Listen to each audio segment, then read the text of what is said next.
Alright, allow me to share my screen muna.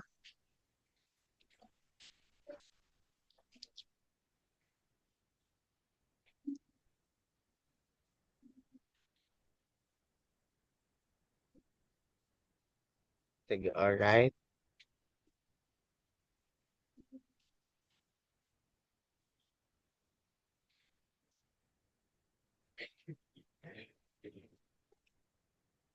So I believe this is your, today is Tuesday. This is your second day ba for your professional education subjects, no?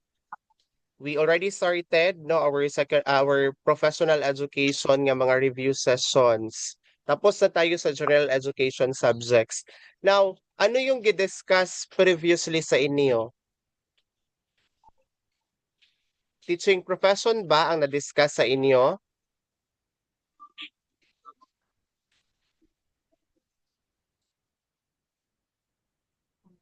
Can you hear me? Madinig ako. Pwede nyo i-open ang inyong mga... Yes, sir. Marinig, sir. Sige. Ano yung gidiscuss na Prof. Ed subject sa inyo? Teaching profession and child and Teaching adolescents. profession. Tapos na yung teaching profession. Sige. I'll ask lang a few questions about teaching profession. When we say teaching, you are called to teach. Again, when you say you are called to teach, is it teaching as a vocation or teaching as a mission?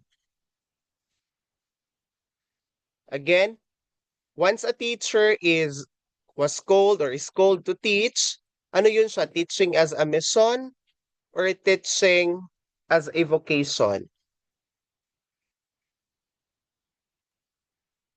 Vocation. Teaching as a vocation. When you are called to teach, no? That is teaching as a vocation. Vocation came from the Latin word vocare, which means call. Mission came from the Latin word misso, which means to send. No, it's your mission to teach when you are sent to teach. Now, question. Anong law or anong batas yung nag-professionalize sa teacher? First, yung first law na nag-professionalize sa teaching profession. Or yung title ng batas na ito is the Decree Professionalizing Teaching. Ano yung law na yon? Very good. The PD 1006. Now, ano yung batas, no, na nag-change, nag-amend sa Republic Act 7836? Yung 7836 or RA 7836 was the law called, correct, the Republic Act 9293. That's the amendment of Republic Act 7836. Now, question. Sa Republic Act 7836, again, sa Republic Act 7836, ilang units ang required i-earn ng mga arts and science graduates para maging eligible to take the LET exam? Sa Republic Act 7836. Arts and Science sa 7836. Dapat maka-earn ng 10 units. Again, sa Republic Act 7836, dapat maka-earn ng 10 units ang mga arts and science graduates para maging eligible na makatake ng LET. Ano yung mga course na yon? AB Political Science, BS Mathematics. Sila, no, hindi ba sila mga education and graduates? They would earn 10 units dapat para maging eligible. Yung mga vocational and technical courses graduates naman, kailangan ng 18 units para maging eligible for LET. However, di ba gi-amend ang 7836 sa Republic Act 9293? Sa Republic Act 9293, ilang units na ang kailangan i-take ng mga arts and science graduates para maging eligible for board exam or for LET exam? Ilang units na?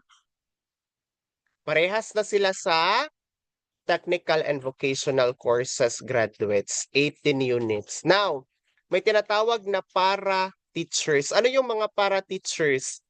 Ilan yung kanilang rating sa board exam? Di ba sila yung mga hindi pumasa sa board exam? Hindi sila nakapasa, 70 so 74. No? Dapat ang kanilang average is not not more than 5 lower than the average passing rate. Ibig sabihin 70 to 74.80. Hindi 0.08 ha. 70 to 74.80. Sir, bakit 0.80? Simply because if that student or that taker of the board exam nakakuha ng 74.80, kung mayroon pa siyang isang item na nakuhang tama, so pumasa sana siya because 1 point is tantamount to 0.20. So yun lang yung range. 70 to 74.80, sila yung mga para teachers. However, sino yung binibigyan ng special permit? Again, sino yung binibigyan ng special permit to teach? Sila yung mga tao na mayroong international distinction or international recognition. For example, Manny Pacquiao for sports, Lea Salonga for music. Pwede yan sila magturo with special permit. Now, tonight, we will discuss another professional education subject, no? That is technology for teaching and learning. This will be divided into 2 parts, today and Thursday, no? Today and Thursday. First part today, second part on Thursday. Now, from the title of our discussion today, no, sa subject name pa lang, we could be able to ponder na our discussion for today is about how technology, no, could help teaching and learning, could help both the teacher and the learners. Now, this is the outline of our discussion this evening. Again, this will be the outline of our discussion. First, we will be discussing the introduction part. Next, we will be discussing the ICT policies and issues and its implications to teaching and learning, the non-digital and digital skills and tools in delivering technology-enhanced lessons, flexible learning environment. We will discuss that simply because we are now in the era that we embrace the blended learning. We will be discussing also theories and principles in the use and design of technology-driven lessons. We'll be discussing innovative technologies for assessment in teaching and learning. And lastly, we will be discussing social, ethical, and legal responsibilities in the use of technology tools and resources. Now, let me remind everybody na there are parts of the discussion na very self-explanatory, no? Tapos very taas ni siya nga topic. Pag professional education, taas gyud kaayo ang topics.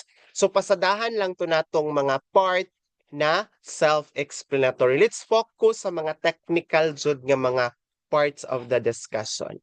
Now, let's continue. These are our references ha. Makita ninyo, no? Ito ay mga Lorimar books. Na-explain ko na ba sa inyo bakit Lorimar books ang ating ginagamit? Simply because ang mga author ng Lorimar books, ito si Dr. Purita Bilbao, Dr. Maria Asuncion Christine V. Diquilla, Dr. Rosano, Dr. Buholano, no, sila yung gumagawa ng mga question sa LET. Member sila ng tinatawag na PAFTE organization ng mga teachers. Member din sila ng National Board of Professional Teachers. Sila yung gumagawa ng question ng LET. Kaya Lorimar ang ating ginagamit na materials. Now let's discuss first the introduction part of this topic. We will deal with the ICT competency standards for Philippine pre-service teacher education. So we will be dealing first with ano yung mga expectation sa mga pre-service teachers, sa mga student teachers, no?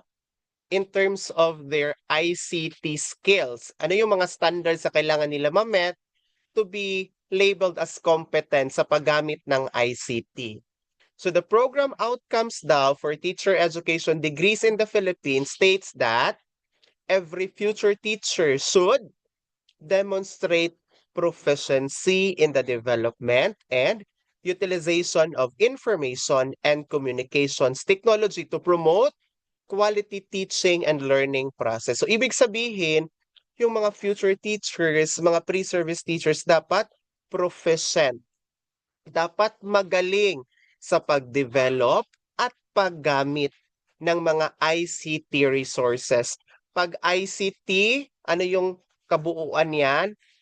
Information and Communications Technology. Again, ICT, Information and Communications Technology. So dapat daw magaling ang mga guro gumamit ng ICT. Bakit? No? Ito ay nakakatulong to make sure that there is quality in terms of the teaching and learning process. And these are the domains. Wait muna ha.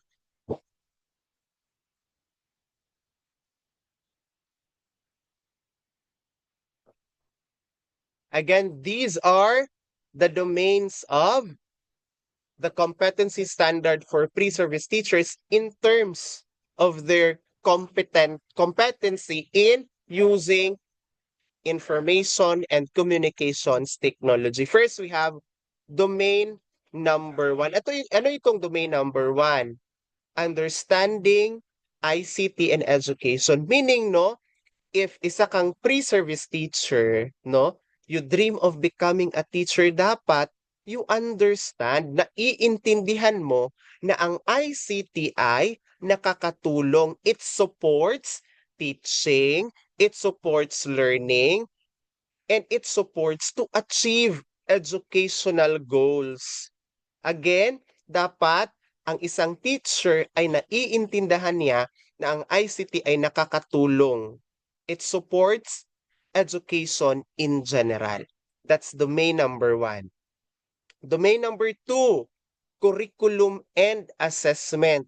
Ibig sabihin, competent si teacher na gumamit ng ICT kapag marunong siyang gamitin ang mga ICT tools sa paggamit or sa paggawa ng kanyang mga lesson plans, pag-prepare ng kanyang mga learning activities, and ang pag-prepare ng assessment methods na kanyang ikakandak sa klase. Again, curriculum and assessment, ibig sabihin si teacher dapat magaling, marunong gumamit ng ICT tools in making his or her lesson plans, in preparing learning activities, and in ensuring, no, that the assessment methods na gagamitin ni teachers are interactive. Number 3 na domain is pedagogy. Ano to yung pedagogy? It pertains to strategies, no? Pamamaraan ni teachers. So ibig sabihin, maging competent si teacher in using ICT if mayroon siyang integration ng ICT sa kanyang strategies. Bakit pala kailangan na i-integrate yung ICT sa teaching strategies ni teacher? Simply because ang mga student ngayon in the 21st century world, no, in the contemporary world, no, would feel bored if traditional na mga assessments or traditional strategies ang ating gagamitin. So it would promote active, collaborative, and learner-centered instruction if ma-incorporate or ma-integrate ni teacher ang ICT sa kanyang mga strategies na ginagamit. Domain number 4, technology tools. Basic ang technology tools. Ibig sabihin dapat si teacher magaling gumamit ng mga technology tools. Mayroon siyang kakayahan. However, di ba, may mga teachers, especially mga old teachers, no, hindi masyadong marunong pa gumamit ng mga technology tools. That is domain number 4. Domain number 5, organization and administration. Anong gina-imply ng organization and administration na domain? Dapat pala si teacher, no, marunong siyang gumamit, ginagamit niya ang ICT sa pag-manage ng kaniyang classrooms pag-keep ng records. 'Di ba mag-compute ng grades ngayon? Ano yung ginagamit ng mga teachers? Microsoft Excel ang ginagamit ngayon, hindi na mano-mano. So that's one thing na maging competent si teacher sa paggamit ng ICT. Pag alam niya kung paano i-apply ang ICT pagdating sa recording of scores of students, no? Communication at the same time, kasi part yan ng administration to communicate with your uh, colleagues, no? Sa iyong mga teachers when you are a principal, when you are a school administrator. So gamitin mo yung ICT to communicate with them. Domain number 6, teacher professional learning. So ibig sabihin, competent si teacher sa paggamit ng ICT pag ginagamit niya ang ICT to continuously improve yung kanyang quality as a teacher. Dapat mayroong professional development. Ginagamit niya yung ICT. Ibig sabihin, ginagamit niya yung ICT to do research, at the same time to attend online seminars, online trainings. No, that's part of being competent and using ICT. Teacher professional learning. Lastly, number 7, teacher disposition. Ano itong teacher disposition? Yung pananaw mo sa paggamit ng ICT, yung perspective mo. Because teachers somehow no become pessimistic pagdating sa paggamit ng ICT.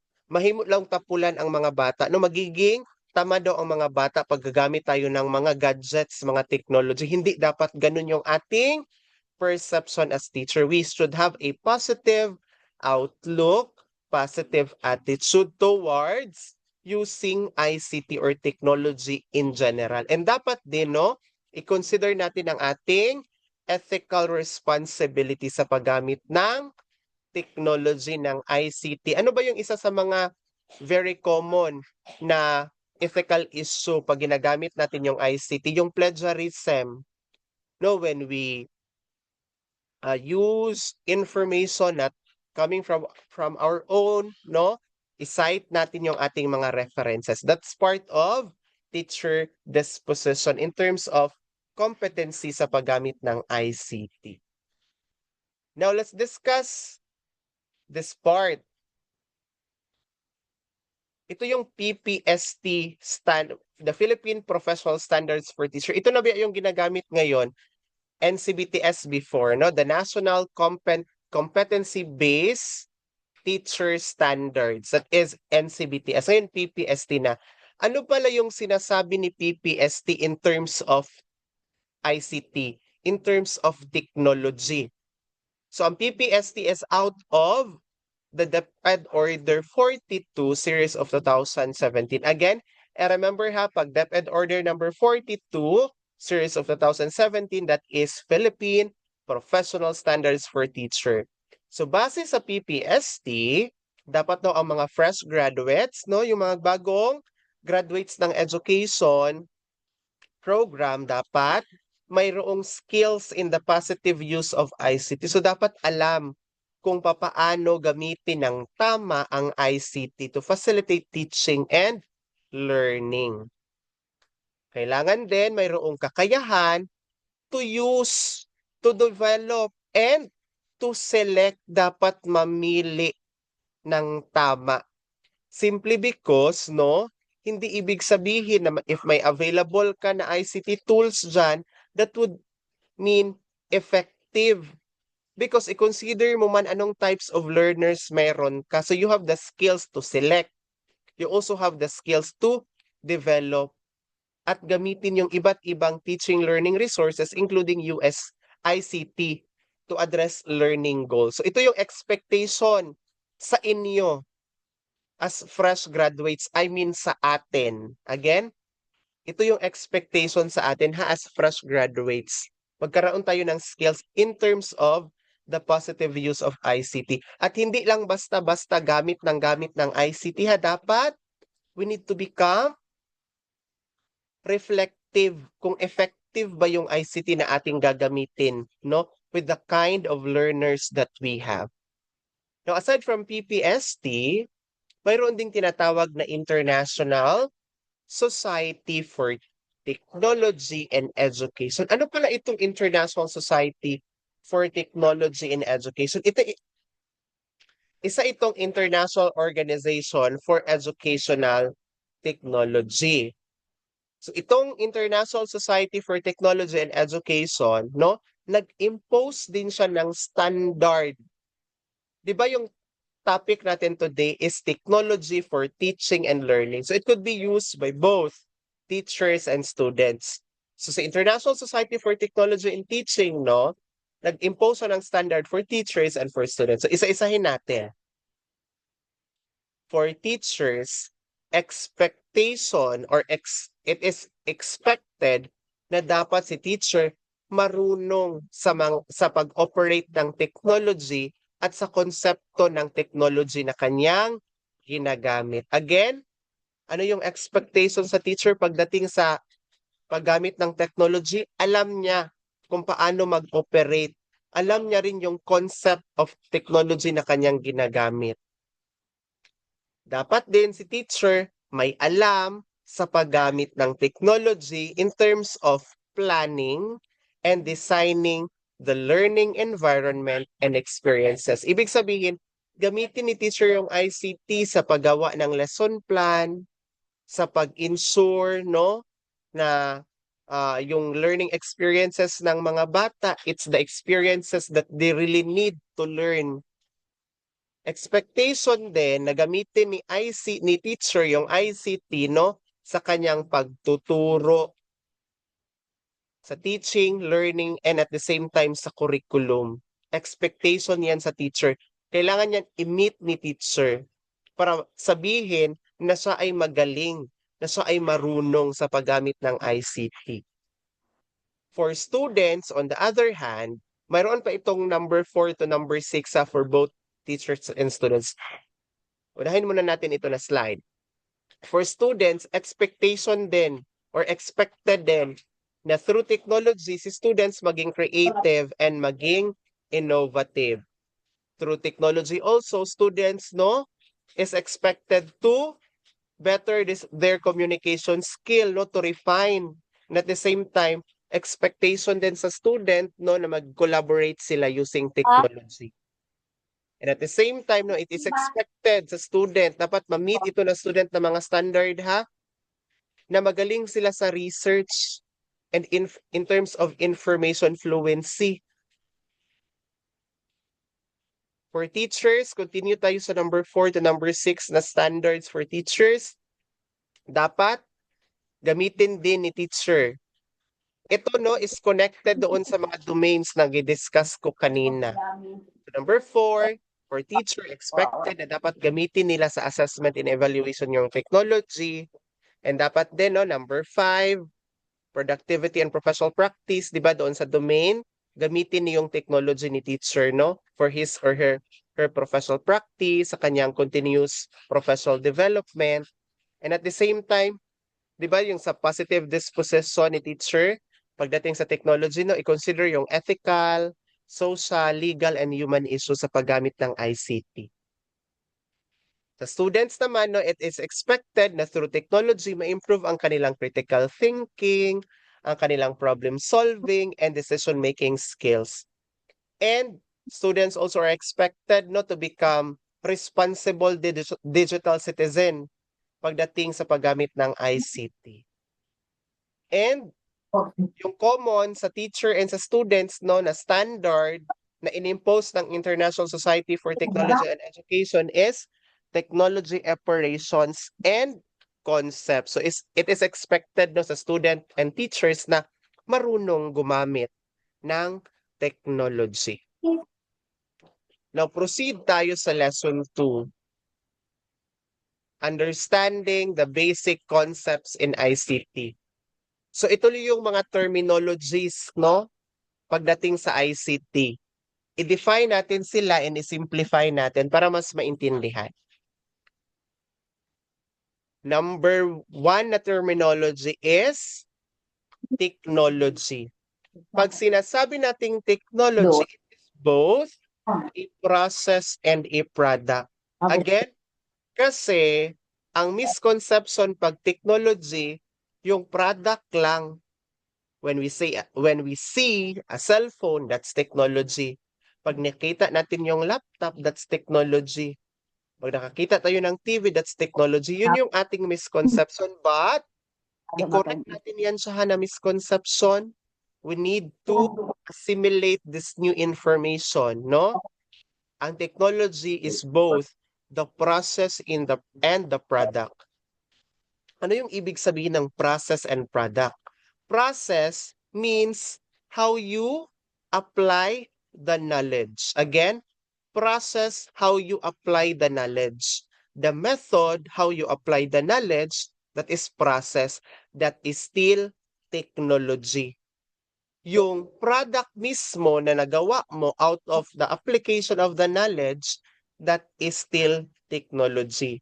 Example, you use scientific method, the using or using the scientific method, it's the process.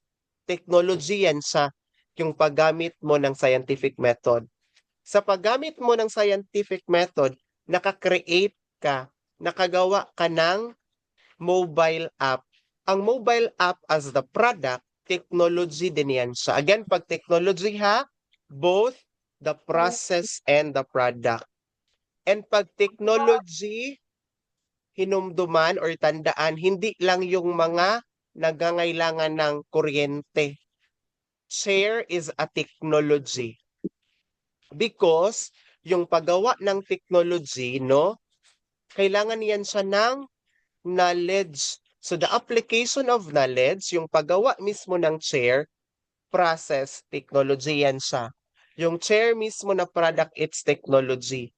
Chair, table, technology yan sila. Papel, libro, that's technology. Again that is technology. Tanggalin sa perception natin na pag technology yung mga gadgets lang. Alright, let's proceed sa pag-define sa information and communications technology literacy. Pag ICT literacy, i-remember, dapat maging ICT literate ang person kung magaling siyang gumamit ng digital technology. Pag marunong siyang mag-access, mag-evaluate, at mag-create ng information. Again, pag information and communications technology literacy, ibig sabihin, may kakayahan ang tao to use digital technology to create and evaluate information. That is information and communications technology literacy. Magaling gumamit ng technology, magaling din maggawa, mag-evaluate ng information. That is information and communications technology literacy. Let's proceed sa mga iba pang mga terminologies. We have educational technology. Hindi malito kasi nagalabas baya sa board exam. Option si educational technology at saka si technology in education. Again, naglabas yan sa board exam educational technology and technology in education. Ano yung kaibahan nila?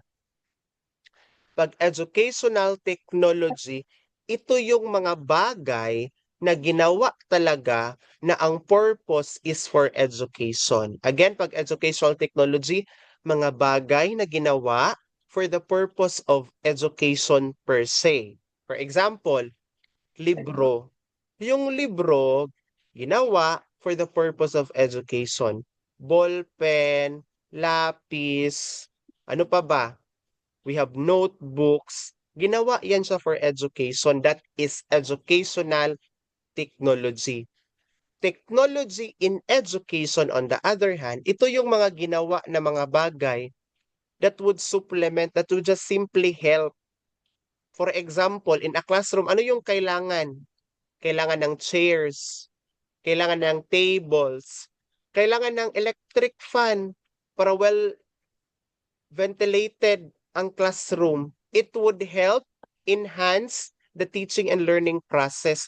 yung mga bagay, hindi sila ginawa solely for education. However, nakakatulong sila. That is technology in education. Yung projector, yung laptop, yung smart TV na ginagamit, technology yan sa in education. Pero notebook, books, these are educational technology. Kuha natin yung kaibahan. Now, i-differentiate natin si media literacy and digital literacy kasi ang iba baya ma-interchange nila. Pag media literacy, i-remember lang, ang focus nito yung content, yung message. Kung ang tao ay media literate, ibig sabihin, marunong siyang mag-evaluate ng information. Marunong siyang mag-identify kung fake news ba or legit ba yung information na kanyang binabasa. That is media literacy. Pag digital literacy, marunong siyang gumamit ng technological tools, ng mga digital tools, that is digital literacy. Pag i-combine mo yung dalawa, marunong gumamit ng technology, ng mga digital tools, marunong ding mag-evaluate ng information, mag-create ng information, yun na yung ICT literacy, Information and Communications Technology Literacy. Kuha natin. Pag media literacy, magaling, marunong mag-evaluate ng message ng information. Digital literacy, marunong, magaling gumamit ng mga technological tools. Pag i-combine mo yung dalawa, magaling siyang gumamit ng digital tools, magaling din siya mag-evaluate at gumawa ng contents, messages, and information, ICT literacy na yan siya. Now, mayroon tayong mga digital tools and applications. Again, mayroon tayong mga digital tools and applications. We have online and offline. Dali lang ito. Pag online, kailangan ng internet. Pag offline, hindi kailangan ng internet. O, these are, madali lang intindihin. Sige, pasadahan lang natin. Now, let's proceed sa instructional technology. Ang instructional technology, these are mga tools na ginagamit, mga strategies na ginagamit, mga processes na ginagamit to improve teaching and learning. Sir, ano yung kaibahan ng instructional technology at saka educational technology? Again, ano yung kaibahan ng educational technology at instructional technology? Pag instructional technology, ito yung mga ginagamit during discussion, during instruction. Again, pag instructional technology, very specific siya. Ginagamit during discussion, during instruction. Pag educational technology, mga bagay na ginawa for the purpose of education. Pag instructional technology, ginagamit ni teacher during discussion. PowerPoint presentation, mga online quizzes, ginagamit yan siya as assessment, mga PowerPoint presentation, videos, so on and so forth. Instructional technology yan sila. Pag educational, yung mga ginawa for the purpose of education in general. Pag instructional technology, specific. Ginagamit siya during instruction. Software, these are programs and applications na ating ginagamit. Microsoft Word, Google Chrome, Zoom na ating ginagamit, software yan siya. Pag hardware, yung mouse, no, yung keyboard, yun yung mga hardware. Again, pag software, mga applications and programs. Pag hardware, mouse, keyboard, CPU, mga hardware yan siya. Proceed tayo sa iba't iba pang mga terminologies. First, we have multimedia. Pag multimedia, ibig sabihin, nagagamit siya ng multiple forms of media. May text, may images, may audio, may video, may animation. Sir, yung video, sir, multimedia na yan siya. Pwede yan na yan siyang maging multimedia kasi may image, may audio. Multimedia. Example, no, a lesson using slide presentation with pictures, with videos, and background audio, multimedia yan siya. Internet, dali lang ito, a massive network of networks. Pag internet, ang i-remember lang, network of networks. Again, pag internet, network of networks. Pag World Wide Web, ginatawag din ito na web. It is a graphical environment on computer networks that allows you to access, view, and maintain documentations. Ang i-remember lang pag World Wide Web, graphical environment. Pag internet, network of networks. Again, network of networks, internet. Graphical environment, World Wide Web. Ito din, madali lang ito na term. Web access. Pag web access, ibig sabihin, no? Your ability to access the internet. That is web access. Ability to access the internet, web access yan sa. So, madali lang intindihin. Pag web quest, ang i-remember lang, inquiry-oriented lesson format. Quest, ibig sabihin may question, may tanong, mayroong inquiry. Web quest or web quest, inquiry-oriented lesson format. Again, pag web quest, question, tanong, inquiry, inquiry-oriented lesson format. Now, i-differentiate natin si technology tools and productivity tools. Again, i-differentiate natin si technology tools and productivity tools. Pag technology tools, ito yung maski anong digital tools na ginagamit to support task, learning, and communication. Any digital tools. Again, any. Pag productivity tools, specific technology. Again, pag technology tools, any digital tools. Computer, tablets, projectors. Pag productivity tools, specific. Again, pag technology tools, any. Pag productivity tools, specific. Now, let us define what is vlog. Diba, we have vlogging with the letter V. Ginagawa ng mga vloggers, no? Vlog means an online journal. Ibig sabihin, written words or typewritten words. Online journal. Sir, mayroon din bang vlogging? Yes, mayroon ding mga vloggers na letter B as in boy, no? Online journal na post where posted information from both teacher and students are arranged. Vlog yan siya. Online journal. Wiki or Wikipedia, dali lang i-remember. Editable website. Kaya gani, hindi trusted ang wiki or Wikipedia. Kasi kahit sino lang ang pwede mag-edit. Again, wiki or Wikipedia ha, editable yan siya na website. Hindi yan siya trusted. Flip classroom. I know familiar na kayo sa flip classroom.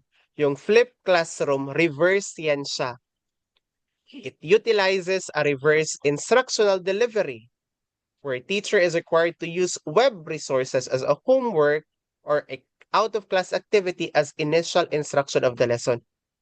Di ba baliktad?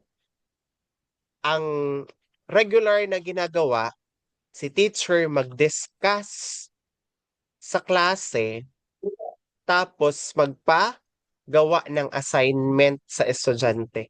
Baliktad ang flip classroom. Before magklase si teacher, magbigay muna siya ng assignment or magbigay muna siya ng video ba na ipatingin sa mga estudyante before ito i-discuss. Yan yung flip flip classroom para si student prepared na before the discussion. That is flip classroom. Before the discussion, may activity na gibigay si teacher or mayroon na siyang gipatingin na less na video sa student na mag-study sila at their own or on their own before i-discuss sa klase. That is a flip classroom. Nauuso din ngayon ang podcast. Ang podcast, pwede sa video, pwede audio. Pero before, audio yung sikat na podcast. Audio lang, para siyang radio, pero sa internet. Audio. Pero ngayon, sikat na rin yung mga video nga podcast sa YouTube. Di ba mayroong mga podcast? If you're familiar with Direct Antoinette, no? Mayroon silang podcast na walang kwentang podcast ang title sa kanilang podcast. Si Joy Spring, mayroong podcast, no? Marami na. Sila Carmina Villaruel, with Janice de Belen, no? Mayroon silang podcast. Yung podcast pwede sa video, pwede din siya audio. So parang it is somehow a talk show. Chika-chika lang, maski anong topic. Now let's proceed sa Google Apps. Ginagamit natin itong Google Apps, no? It is a cloud-based teaching tool which is stored in the Google server and is available for students both at school and at home and in school. Google Apps. Pag vlog, ito na yung video, no? Vlogging. Vlog pwede sa Facebook, pwede sa YouTube, no?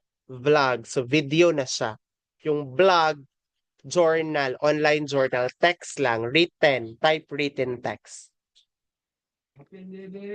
Hindi din pwede na hindi natin isali si Facebook. Si Facebook ang most popular social networking site used. Naglabas baya sa aming board exam? Again, si Facebook lang baya always ang ginadiscuss? Again, si Facebook lang always ginadiscuss sa mga social media. Ano yung naglabas sa aming board exam na question? Ang naglabas sa aming board exam na question is the question na.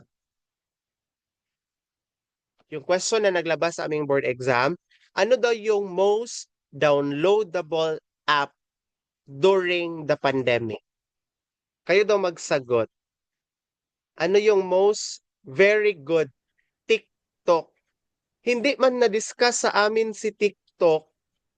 Tapos, si Facebook, always man siya ginadiscuss, most popular social networking site. So, ang gi-answer ko is Facebook. Basta most downloaded, baka maglabas yan siya sa inyong board exam. Basta most downloaded na app during the pandemic, TikTok ang sagot ha, hindi Facebook. Si Facebook sa ang most popular social networking site. Kuha natin. Now let's proceed sa Voice over Internet Protocol or VoIP. Ang Voice over Internet Protocol, it is a technology that allows voice calls using the internet instead of phone. Again, ang hinumduman lang, ang i-remember lang pag Voice over Internet Protocol, voice call using the internet, hindi na sa phone. For example, itong ginagawa natin, Zoom, Skype, yung messenger call, no? Not the regular telephone. Alright, it's already 7:24. Nakadiscuss na to more or less 1 hour. So before tayo mag-proceed sa next topic, no? Let's rest for 5 minutes. 5 minutes lang na rest ha. Then we will be back. Okay, rest muna saglit.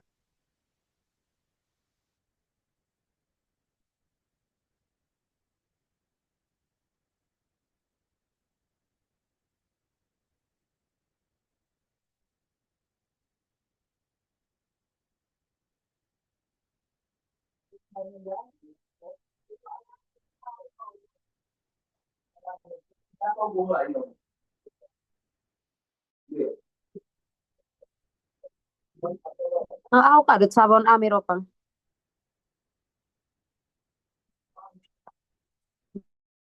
Tasol. Hmm.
Alright, let's continue.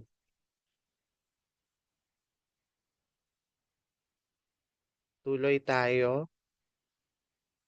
So let's proceed, no? Sa lesson 3 of the first chapter of technology of teaching and learning with technology, no? Sa introduction part. Check ko muna ha if open akong audio. Alright. Okay na. The roles of technology for teaching and learning. So mayroong 3 major roles ang technology for teaching and learning. First role ni technology is tutor. A technology as a tutor or tutor. Ano pala yung role ni technology as a tutor? Technology, no, could teach on its own through program instruction. Si technology, pwede siyang maging tutor simply because pwede siyang magturo on its own through a program instruction. For example, yung mga educational app na nagbibigay ng lessons and quizzes automatically. So technology could be a tutor dahil pwede siya magturo on its own. For example, educational app. Another role ni si technology is technology as a tool. Ano yung una? As a tutor. Dahil pwede magturo si technology on its own through program instruction.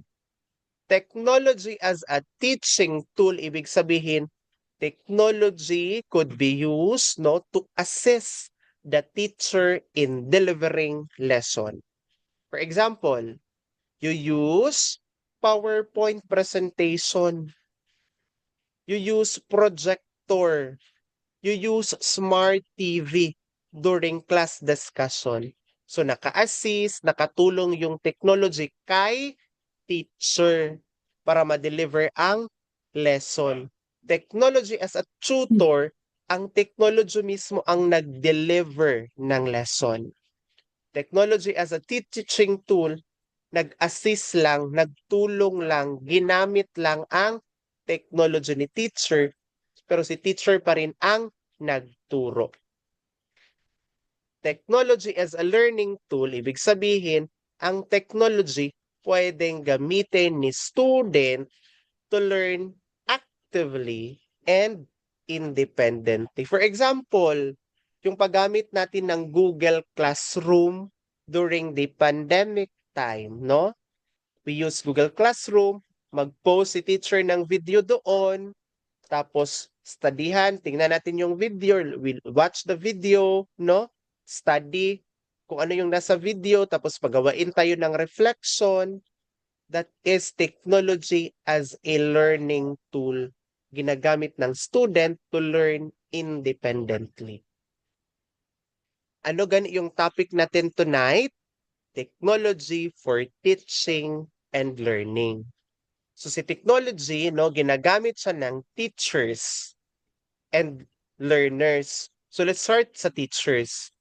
Ano yung tulong, no, na ginagawa ng technology sa trabaho ng mga guro? Sa mga tabang, no, sa technology sa pagpadali ng trabaho ng mga guro. Ito yung mga tulong. For example, number 1, technology provides support to the teacher as a facilitator of learning. Nag-provide daw ng support si technology kay teacher bilang facilitator of learning. Example, gumamit si teacher ng, are you familiar with Kahoot? Ang Kahoot, it is an interactive quiz app. It is an app, interactive na quiz app. Para maka-engage or ma-engage ni teacher ang students during the instruction, para interactive ang klase, gumamit si teacher ng application na Kahoot. Kaya si technology support teacher as a facilitator of learning. So by means of using the Kahoot app, naging interactive ang klase ni teacher. Natulungan si teacher na ma-facilitate ng maayos ang kaniyang klase. Number 2, technology has modernized the teaching and learning environment. Gaya ng ating ginagawa ngayon, we're using Zoom, no? Hindi na yung traditional lang na face-to-face. Technology, no, has modernized the teaching and learning process. Mayroon ng blended learning. Gagamit na ng Google Classroom. That is modernizing, no, teaching and learning by the use of technology. Number 3, si technology daw, gina-improve niya ang teaching and learning process in ways of teaching. For example, si teacher, gagamit ng video lesson, hindi lang sige-discuss si teacher, gagamit siya ng animation, gagamit siya ng mga illustrations by the use of technology, no? Para mas maintindihan ni student ang lesson, yung mga complex lessons maging easier to understand. Technology improves teaching and learning process. Proceed tayo sa number 4. Kung paano makakatulong ang technology sa trabaho ng mga guro. Number 4, technology daw opens new fields in educational research. Alam nyo ba na required ang mga teachers to do CBAR, classroom-based action research? Required ang mga teachers to do CBAR. To be specific, mga public school teachers, required yan sila na magawa ng CBAR to improve their teaching. Kaya technology would help them open new fields and educational research, no? They could use technology to analyze data, do online surveys, to study learning patterns and student performance trends. So, pwede gamitin sa technology. Instead, they will print out, di ba? They would use Google Forms na lang. Pag mag-ask sila ng response sa kanilang mga students, if mayroon silang research na gagawin. That is number 4. Number 5, technology daw adds to the competence of teachers and inculcates scientific outlook. Bakit nakaka-add ng competence sa teachers ang paggamit ng technology? Or paano nakakatulong si technology to add to the competence of teachers? Because we have webinars, mga online seminars, mga online trainings. So with the help of the technology, si teacher, hindi na kailangan umattend ng physically attend seminars and trainings because we have webinars na available with the aid of technology. Number 6, teacher supports teacher professional development, no? Teacher could participate or join online professional learning communities. So they could support teacher professional development. Tapos na tayo kay teacher. Now, paano naman nakakatulong si technology kay learners sa kanyang pag-learn? Now, first, technology support learners to learn how to learn on their own with the use of technology. Ano yung ginalearn ng students? Knowledge. And we have different types of knowledge, ha? Again, we have different types of knowledge. First, actually, 4 yan siya. Kulang yung isa. Declarative knowledge. When we say declarative, remember lang facts, no? Facts lang. It answered the question what, who, when, where. What is the center of the universe? Ano yung center yung universe? Si Sun. Who is our national hero? Si Dr. Jose Rizal. That is fact. For example, the Philippines is the capital, the Manila is the capital city of the Philippines, no? or the Philippines capital city is Manila. That is a declarative knowledge. Answering the question what? What is the capital of the Philippines? Manila. Declarative knowledge. Pag structural knowledge, it is understanding or relating one fact to another fact. Ibig sabihin, it is relating another declarative knowledge to another declarative knowledge. I-integrate or i-relate mo yung dalawang facts, yung dalawang information. For example, you know that the capital of Philippines is Manila. And you also know that Philippines is part of Southeast Asia. That is structural knowledge. Knowing that Manila is the capital of the Philippines, which is in Southeast Asia, no? That is structural knowledge. Again, structural knowledge yan siya. Next, procedural knowledge. Pag procedural, process, procedure, meaning you know how to do something. For example, you know how to do a research. You know how to solve math problems. You know how to cook adobo. That is procedural knowledge. Idagdag, we have metacognitive knowledge. Pag metacognitive knowledge, thinking about thinking. You know how you reflect on your thinking. Metacognitive knowledge. Di ba metacognition? Thinking about thinking. Now, let's continue. Ano pa yung tulong, no, ng technology sa mga estudyante? It could enhance students or learners' communication skills through social interactions with the use of technology. Again, with the use of technology, it could help enhance learners' communication skills. Ano-ano yung types of social interactions? Again, mayroong iba't ibang type of social interaction. First, one-on-one. One-on-one, ibig sabihin chat. Sir, may group chat ba ya? Yung chat na ibig sabihin yung private chat, yung PM chat. Phone conversation, face-to-face conversation, one-on-one social interaction. One-to-many, ito yung ginagawa ko, lecture. So I'm discussing, no, ako yung isa, tapos kayo yung many. Many-to-many group discussion or buzz lessons. Yung buzz lesson, grupo yung mga student, tapos they will provide their idea about a topic.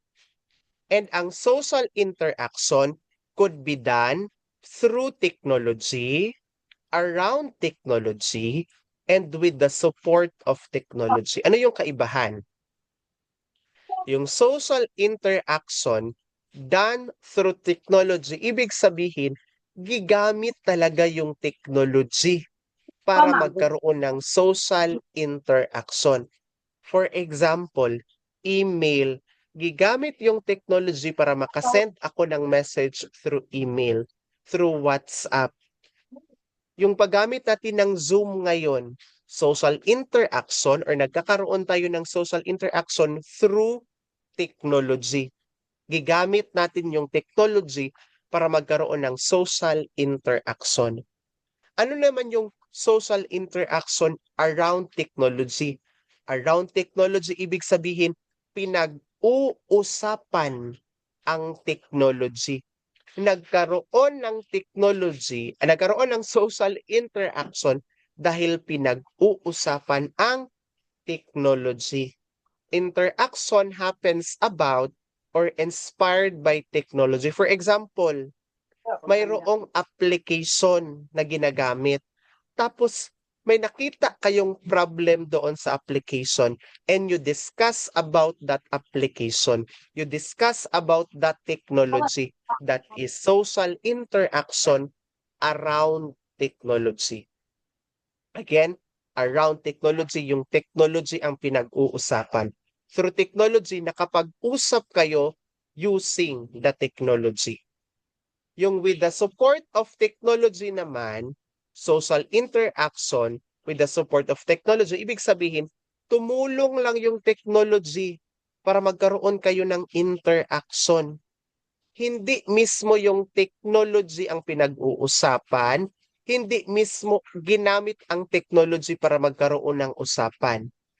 Example, teacher and students discuss the answers from a worksheet downloaded from an educational website. Ang pinag-uusapan ba yung educational website? Hindi. Yung pinag-uusapan yung sagot mula sa worksheet na gi-download sa educational website. So nakatulong lang si technology para napag-usapan yung ibang bagay. Hindi si technology yung pinag-uusapan. Pag si technology ang pinag-uusapan, that is social interaction around technology. Pag si technology ang ginamit para magkaroon ng interaction, that is through technology. Pag tumulong lang si technology, with this example, mayroong worksheet, gi-download from the educational sites, mayroong answers. Ang pinag-uusapan ay yung answer with the use of technology, that is with support of technology. Kuha natin yung kaibahan ha, through, around, and with support of technology. Ano pa yung tulong ng technology sa mga learners? Technology upgrades higher order thinking skills, critical thinking, problem solving, and creativity. Sir, pero ang reality ba ya, sir, no, is that wala jud naga-improve ang higher order thinking skills sa mga bata kasi ga-copy-paste lang sila, ga-chat GPT lang sila. Dapat ba ya, ano yung ating disposition sa ICT or paggamit ng technology? Positive, ha? I-reject natin yung ganyang mga idea, no? Make sure na hindi natin yan sa maging perspective. Kasi pag nagturo na tayo, no, if perspective natin yan, no, we would not allow our students to be better with the use of technology. Kay ato naman silang gi-discriminate daan, no, na maging lazy, maging tamad. So technology could help, no, improve the skills of our students. First, critical thinking. When I say critical thinking, dali lang yung sa maintindihan. You have the ability to analyze and evaluate, no, information to come up with good decisions. That's critical thinking. Critical thinking meaning wala ka gatuo agad-agad. Hindi ka naniniwala agad-agad. You interpret, you analyze, you evaluate para kung mag-decision ka, tama, reasonable. That is critical thinking. Creativity, ma-improve din ang creativity ng mga bata using technology. When we say creativity, it's the ability to think or creative thinking. That's ability to think flexibly, fluently, originally, and elaborately. Now, isa-isahin natin. Paano ang bata nag-think flexibly? Paano ang bata nag-think fluently? Paano ang bata nag-think originally and elaborately? Pag flexibly, ang bata, ang student, could approach a problem in different ways. Ibig sabihin, pag mayroong problema, ang bata mayroong naiisip na iba't ibang paraan to solve a problem. For example, sa multiplication, di ba? Yung iba nag-ano-ano sa kamay nila, yung technique. Yung iba naman, iba yung technique that is flexible thinking. Mayroong iba't ibang approach, mayroong iba't ibang pamamaraan to solve a problem, that is flexible thinking. Ang fluent thinking naman, you could produce many ideas quickly. That is fluent thinking. For example, give me countries na part ng Asia in 10 seconds. You have Philippines, Indonesia, Malaysia, Thailand, Taiwan, That is fluent thinking. You could provide many ideas. Pero many methods, many ways, many perspective, flexible. Pag many ideas, fluent thinking. Original, dali ra kaayo. Madali lang yan. Original, unique. Again, original, unique. Elaborate, nag-add ka ng ideas. Again, elaborate, nag-add ka ng ideas. A student was asked by the teacher, what is culture? Sumagot yung student. Di ba yung tinanong lang, definition ng culture. Sumagot si student, culture, sir, or culture, ma'am, is a shared belief, attitudes, and culture is actually not static. It changes over time. That is elaborate thinking. Yung tinanong lang, definition ng culture. Pero nagdagdag ng idea ng yung student about culture being not static. Culture naga-change daw. That is elaborate thinking. Adding details. That is elaborate thinking. Kuha natin, flexible, many methods, many perspective, fluent thinking, many ideas, original thinking, unique, elaborate, mayroong additional information. Now, there are 7 creative strategies. Again, ito yung 7 creative strategies. Di ba creative thinking kailangan sa mga bata? But there are also 7 creative strategies. Number 1, we have substitute. Substitute. Ano ito na creative strategy? It is replacing something with an alternative to achieve the same function. For example, you use pencil instead of a pen for sketching. Same ang kanilang function pangsulat. Instead of using pencil, you use pen. Pwede din baliktad. Instead of using pen, you use pencil. Substitute. Kuha, that is substitute. Combine. You merge two unrelated things to create something new. Example, you combine a notebook and a tablet. Notebook, which is kanang notebook na ating ginagamit. A tablet, which is tablet na electronic technology, electronic gadget, to make a smart notebook that is combined. Adapt, meaning you use something in different context or purpose. Again, yung isang bagay, mayroon talaga siyang specific purpose, but you use that thing sa iba pang purpose. Example, kitchen timer. Yung kitchen timer, ginagamit yan siya sa kitchen. Mag-time ka, 20 minutes before, 20 minutes, maluto na itong ginaluto ko. That's kitchen timer. Pero gigamit mo si kitchen timer sa pag-time sa iyong classroom activities. That is adapt. Kuha natin, adapt. Number 4, modify, magnify, or minify. Another creative strategy. Ibig sabihin, you change and size. You change in shape or features to improve or alter function. Example, you enlarge a small diagram for a classroom poster.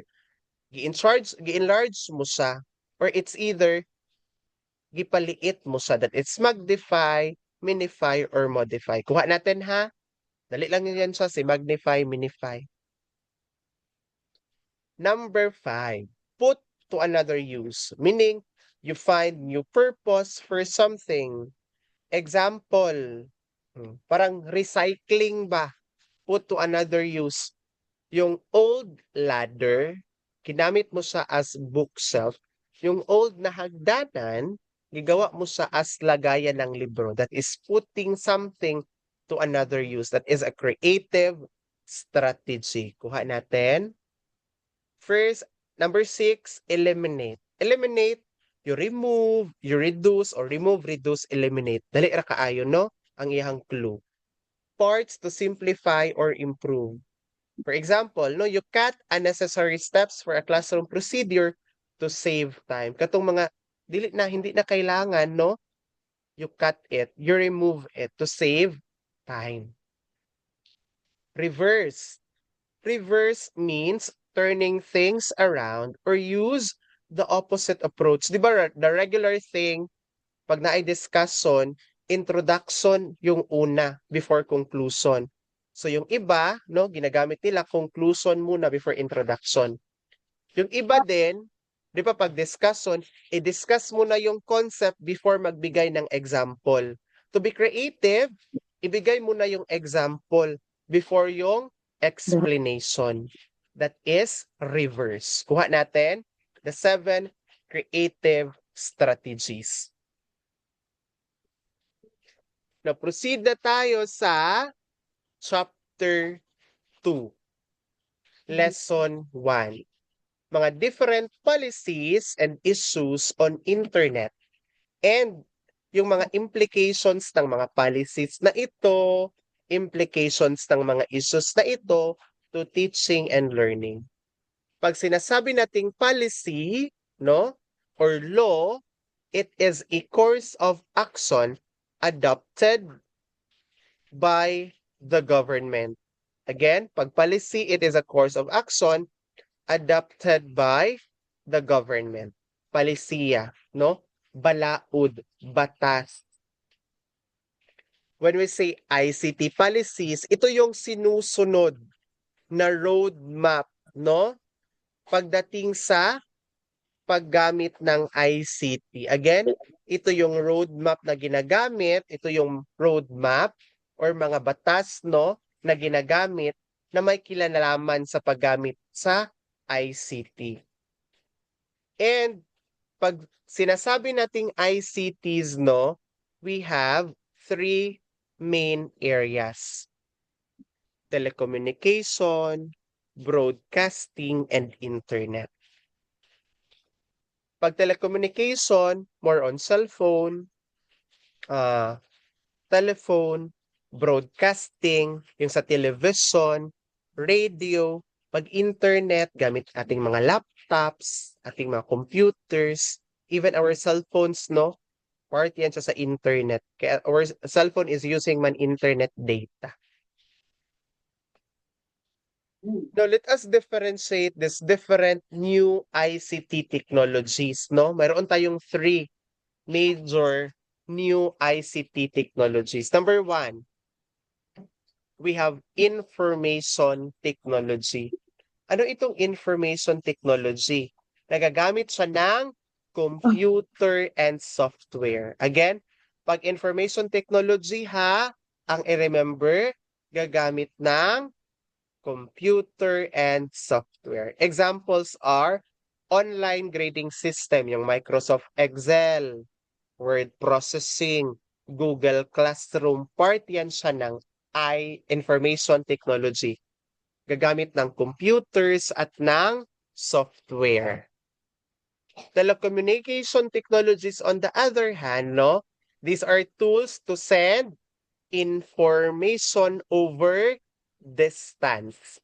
Often via telephone, pwede fax, pwede radio, pwede for TV. That is telecommunication technologies. Kuha natin.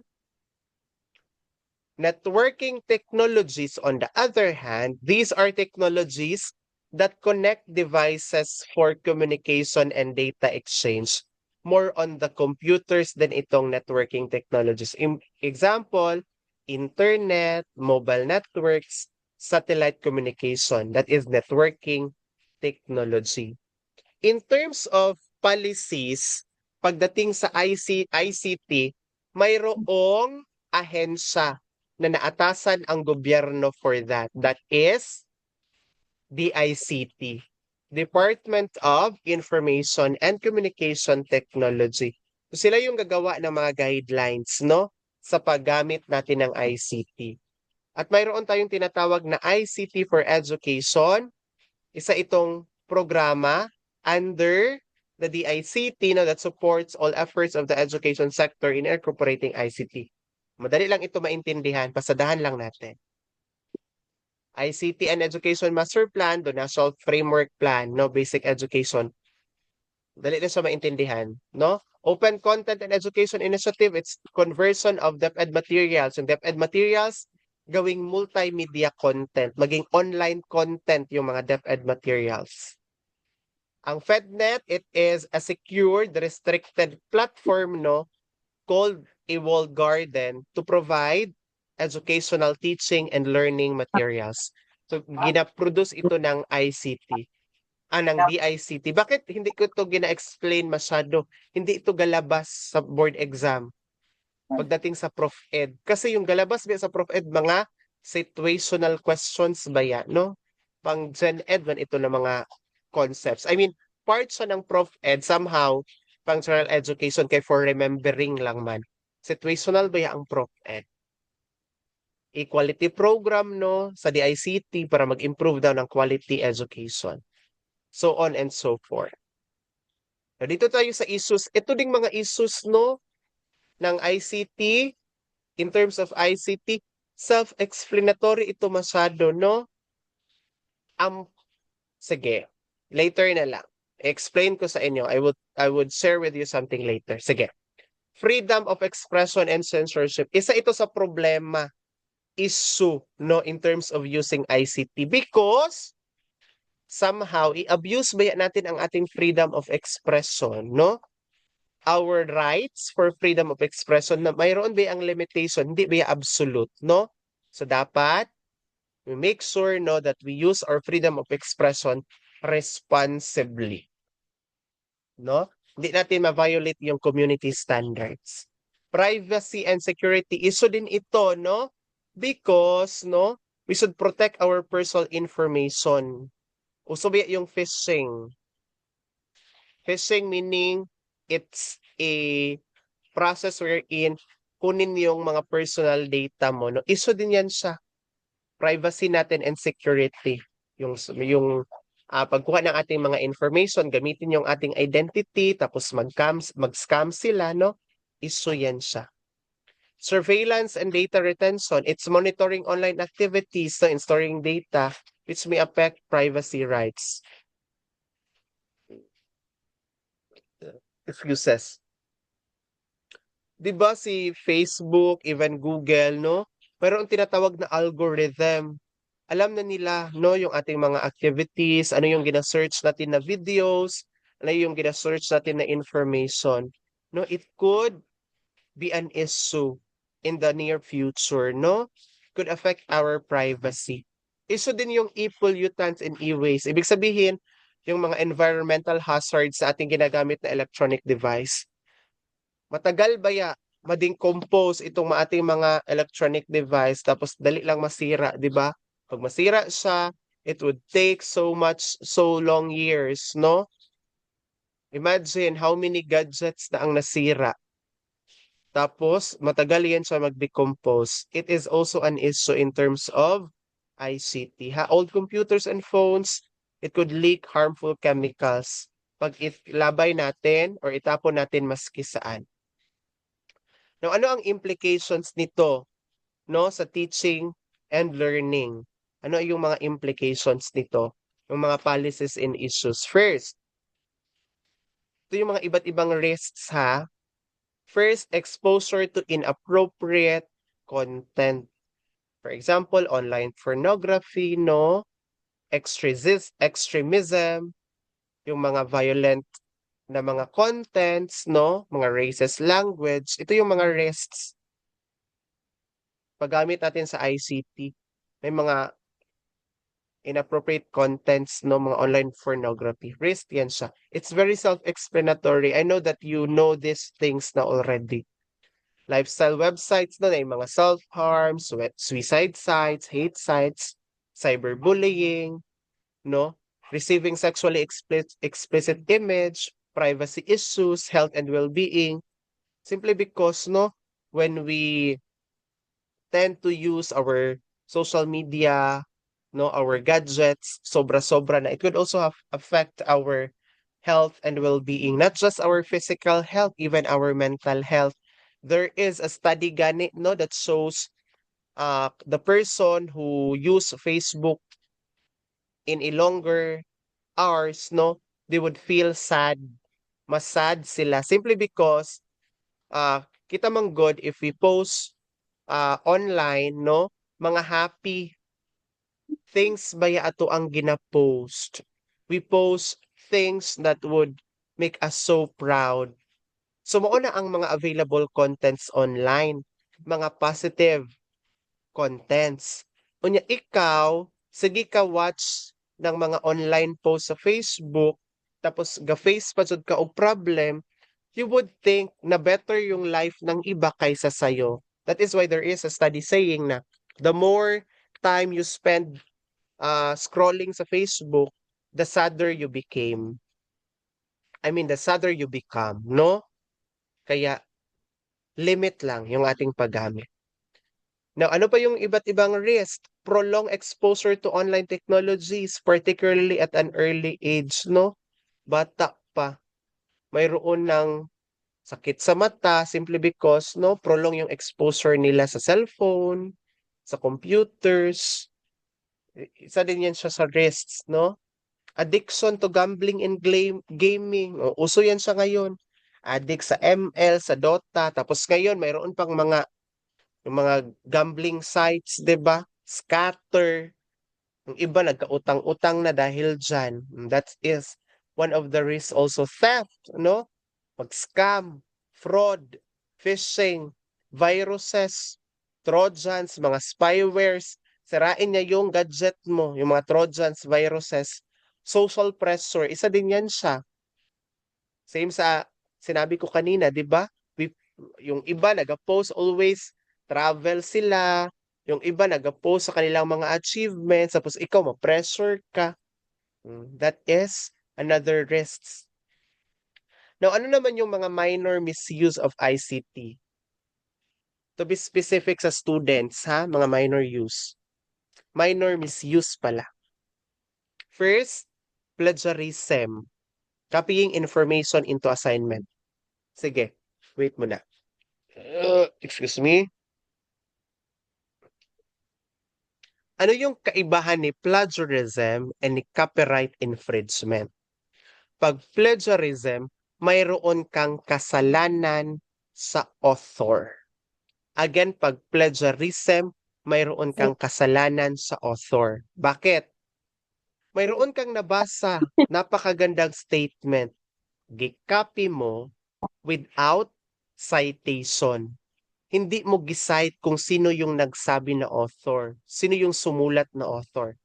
Plagiarism yan siya. Copyright infringement, mayroon kang nabasa na text, yung buong text. I-kopya mo yung buong text, tapos gi-reproduce mo yun siya, mayroon kang kasalanan sa publishing company. That is copyright infringement. Pag plagiarism, kumopya ka lang ng part, not the whole. Hindi ka nag-cite, hindi mo gi-cite yung author, that's plagiarism. Copyright infringement, gikopya mo yung whole, gi-reproduce mo yun sa, hindi ka nag-ask ng permission sa publishing company, that is copyright infringement. Kuha natin. Ano pa? Yung minor issue sa paggamit ng ICT. You download irrelevant materials, walang halaga na mga materials, no? As students or as teachers, we should remind our students, no, na yung mga importanteng materials lang yung i-download. Misconducts also, no? You open messenger of your classmates, you open Facebook accounts, social media accounts of your classmates, irespeto mo yun siya. Ha? Even gani mag-partner, boyfriend, girlfriend, husband, wife, hindi ba yan siya proper? Nakunin mo yung password ng social media account ng partner mo. Most importantly, sa classmate mo, no? Sa student mo, bawal yan siya. Misconduct. And dapat din yung mobile phone no, ng mga students naka-turned off during class period. And at the same time, unauthorized taking of pictures. Tayo din, teacher, bawal din tayo mag-take ng picture ng ating mga students without asking for consent. And even more, mag-post tayo ng picture. Sir, kahit yung celebration namin ng Christmas party, yung celebration namin ng Teacher's Day with the students, bawal yan sa i-post without consent. Legally, bawal yan sa. If mayroong mga parents na mga aryat masyado, mga arte masyado, na hindi nila gusto ipapost yung mga muka ng mga anak nila, pwede kayong ireklamo. Again ha, bawal yung unauthorized taking of pictures and even more yung i-post sa social media. Bawal yan siya. Mayroon din tayong tinatawag na e-safety. Ano, familiar na kayo dyan, no? E-safety meaning your safety in the internet world, in the online world, no? It takes care not only of your internet technologies but also your electronic communications, yung mga messages ninyo online. That's e-safety. Tuwa natin. Alright. Let's proceed to chapter 3, lesson 1. To be specific, no, lessons that has something to do with the development and use of non-digital or conventional materials. So we have mga non-digital or conventional materials. Mga instructional materials ba na ginagamit na noon pa? Pag sinasabi nating instructional materials, supplementary materials lang ito ha, that could help teacher to make his or her presentation concrete, effective, interesting, meaningful, and inspiring. Sino pala talaga yung pinaka-importante na teaching materials or teaching material? Si teacher mismo. Yung instructional materials, supplementary lang yan. So, ang pinaka-importante talaga, si teacher. Dapat magaling si teacher. Sige. Start tayo. First, instructional material, non-digital ito ha. Ibig sabihin, hindi kailangan ng internet, hindi kailangan ng gadget. First, diorama. Ang i-remember lang pag diorama, it creates, no? It portrays small scenes of creative layers of materials. And nagadepict siya og mga concept. Ano yung ginadepict niya? Historical time period, nature scene, or fictional situation. Pag diorama, historical period, fictional. Again, fictional. Diorama, historical time period, fictional. Mayroon tayong example dyan sa ating presentation. Nature table, ang i-remember, ecosystem. Ecosystem yan siya.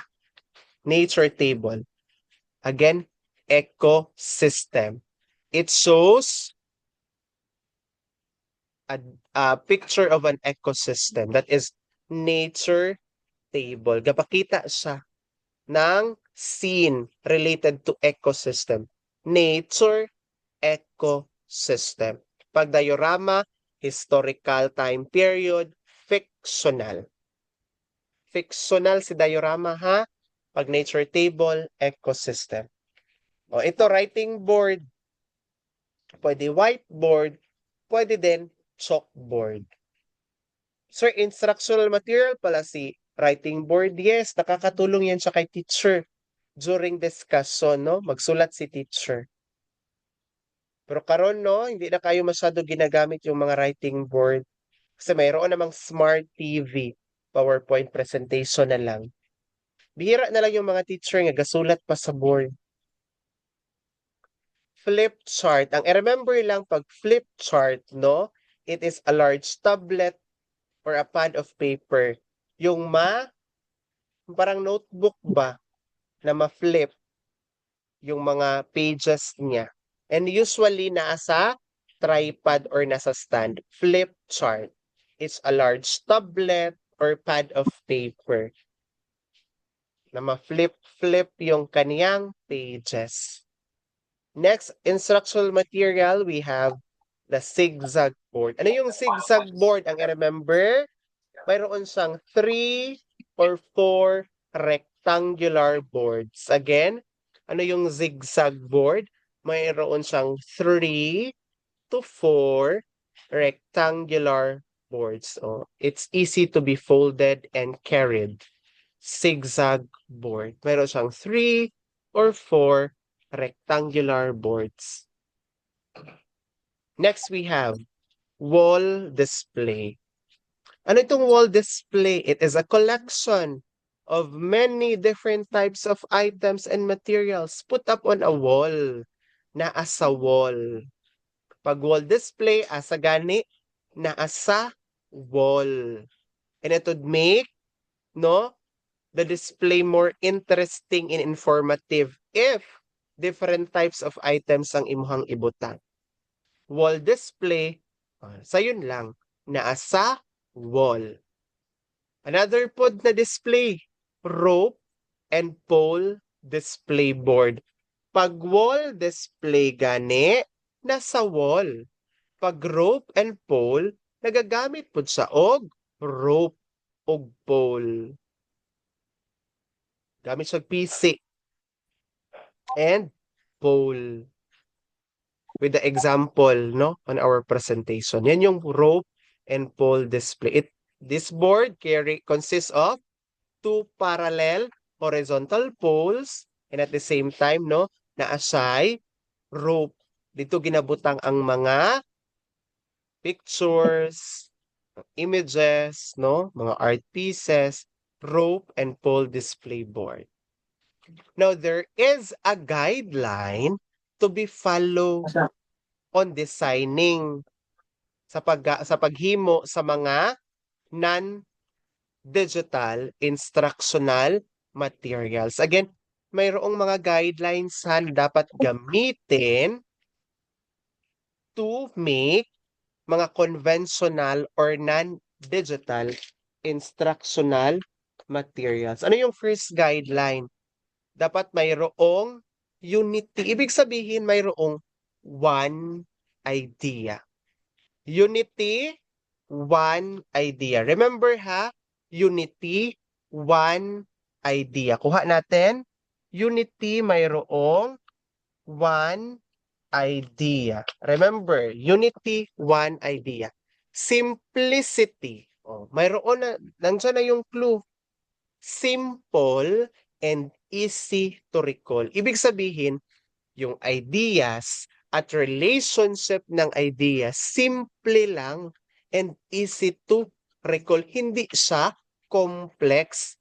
That's the purpose of instructional materials, to make complex concepts, no, simple and easy to understand. Kaya importante ang simplicity sa paggawa ng instructional materials. Don't make it more complicated for students to understand.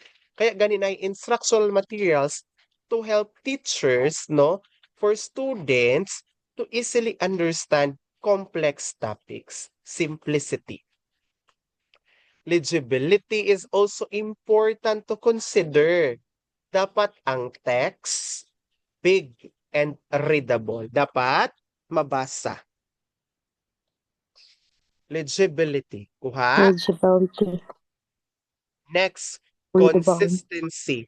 Consistency meaning same style and art style. Same with the PowerPoint presentation that I am using. Look at the design. Consistent yung design. Same yung design. Bawat slide. That is consistency. Same style. Lastly, mayroong clarity. Ibig sabihin, do not use too small na mga text. Avoid also all caps. Ibig sabihin yung big letter lahat, no? It would make the PowerPoint presentation or the instructional material karang medyo hindi siya clear. I-avoid yung all caps ha, at saka too small na size of the font or the letters. Dapat clear. Clarity is something to be considered. We have unity, simplicity, legibility, consistency, and clarity. Sige. It's already 8:22. Rest tayo for 3 minutes. Yeah. Then continue tayo. We only have mga 12 slides na lang man. Sige, rest muna for 3 minutes. Less than 3 minutes there.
Alright, sige, continue tayo. No, we left with 12 slides na lang. So we ended with, check na ko. Yeah, ganda. We ended with this slide, no, the guidelines on how to design non-digital instructional materials. Yung nakasanayan natin, yung mga conventional na instructional materials. Unity, simplicity, legibility, consistency, and clarity. Now, lesson 2 will discuss about how to select and use ICT tools. Kanina, yung mga conventional na mga instructional materials. Ngayon naman, no, we need to have that skill on how to select and to use ICT tools that could help us, no, improve the teaching and learning process. So when we employ now appropriately these ICT tools, it would give us the potential, no, to use this, no, or the potentials of their use can have bearing on the lesson. It could, no, improve the teaching and learning process. It could enhance learners' engagement. It would make, no, the teaching and learning process something that would help students to learn better. It would be easy for the teachers, no, to transfer knowledge, to transfer information sa students. So first, na digital tool is using our mobile phone, the QR code. QR code or QR means quick response. Again, QR meaning quick response. So a QR code, it is a scannable code that links to digital content, making it easy for students and teachers to answer or to access information quickly. For example, saan sa paggamit? Ano yung gamit niya? A teacher would use or would post QR code on the board. Then the students would scan that QR code. Tapos pag-scan ni student sa QR code, na-added to ang worksheet, nang doon yung video lesson, nang doon yung online quiz. So with the use of the QR code, no, it could engage learners' engagement, most especially, no, na very fond, very inclined atong mga students karon pag abot sa technology. So you could use QR code, no, to engage learners towards your instruction, towards the teaching and learning process. However, no, disadvantageous lang ito sa if, no, the school where you are teaching, no, is